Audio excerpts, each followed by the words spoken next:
Very good morning बच्चों। हम अलंकार के बारे में जान रहे थे। उसी श्रृंखला में अर्थालंकार का दूसरा जो भेद है रूपक अलंकार, आज हम इस शीर्षक को ले रहे हैं। रूपक अलंकार जब रूप और गुण की अत्यधिक समानता होती है, ठीक है, और जो हमारा उपमेय है जो और उपमान है वो उनका अंतर खत्म हो जाता है। एक तरह से कहें साधारण शब्दों में तो वहां पर रूपक अलंकार होता है। इसमें उपमेय और उपमान में कोई भिन्नता नहीं रह जाती, वो अलग नहीं है। चलो हम दूसरी तरह से देखते हैं।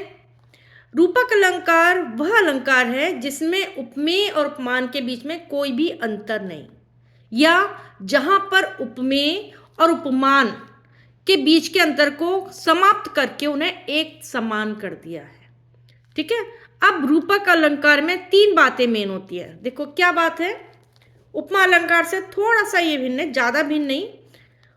यहां पर क्या है, उपमेय और उपमान का, उपमेय को उपमान का रूप दे देते हैं, पहली बात रूपक अलंकार में। दूसरी बात, वाचक शब्द का इसमें लोप हो जाता है। जो आपने देखा था ना, समान, सी, सा, है ना, समाना उपमा में था ना, यहां पर वो नहीं है, यहां पर वो समाप्त हो गया। रूपक अलंकार में वाचक शब्द बिल्कुल ही लोप हो गया है, लुप्त हो गया है, गायब हो गया है।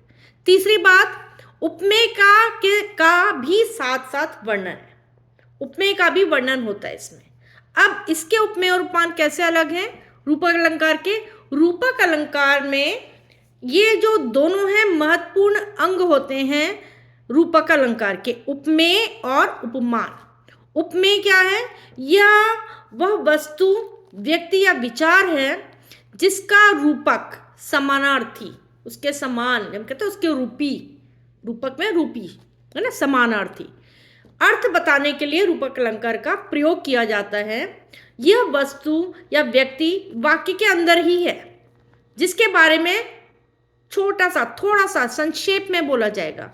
और उपमेय जो है ये एक वाक्यांश भी हो सकता है। ठीक है। जैसे एक उदाहरण देती हूं आपको मैं। गंगा जल का मैला है शीतल। गंगा को शीतल जल की तुलना करके उसका गुण में बखान, गुण का वर्णन किया गया है, बखान किया है। या जो गंगा है वो उपमेय है। ठीक है। और उपमान क्या है इसमें रूपक अलंकार का? उपमेय तो आपने समझ लिया, यह वो वस्तु, व्यक्ति या विचार है जिसका रूपक अर्थ बताने के लिए रूपक अलंकार का प्रयोग किया गया है।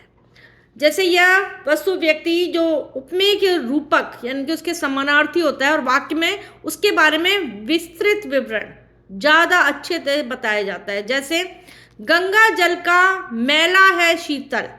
गंगा के जल को शीतलता के रूप में तो बताया गया है, या शीतल जो जल है वो उपमान है, और इस उदाहरण में जो गंगा है वो उपमेय है।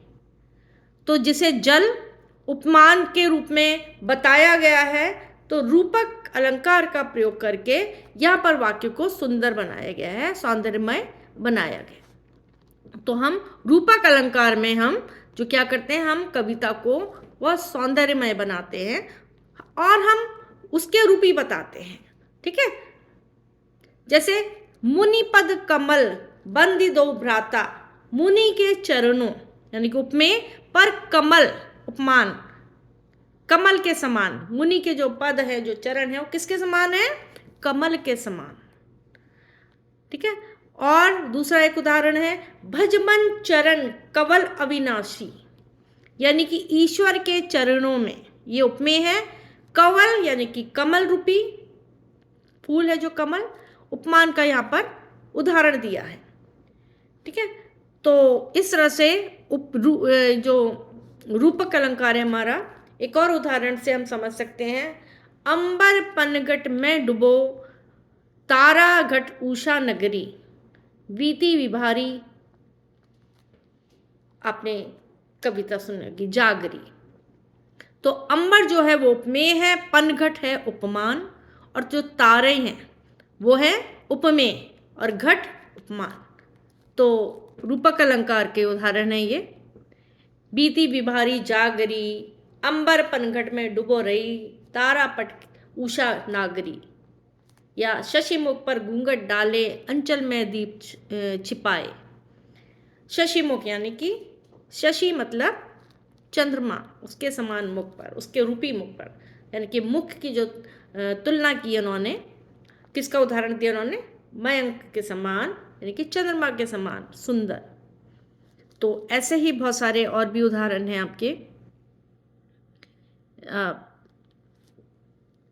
आपको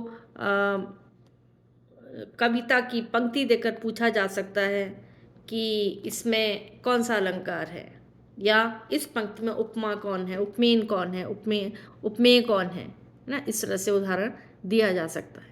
तो आपने ये जाना कि रूपक अलंकार जो है वो क्या होता है, जिसमें उपमान और उपमेय के बीच में, उपमेय और उपमान के बीच में कोई भी अंतर नहीं होता और उनके अंतर को समाप्त करके उन्हें एक समान कर दिया जाता है। ठीक है, इसमें 3 बातें हैं प्रमुख।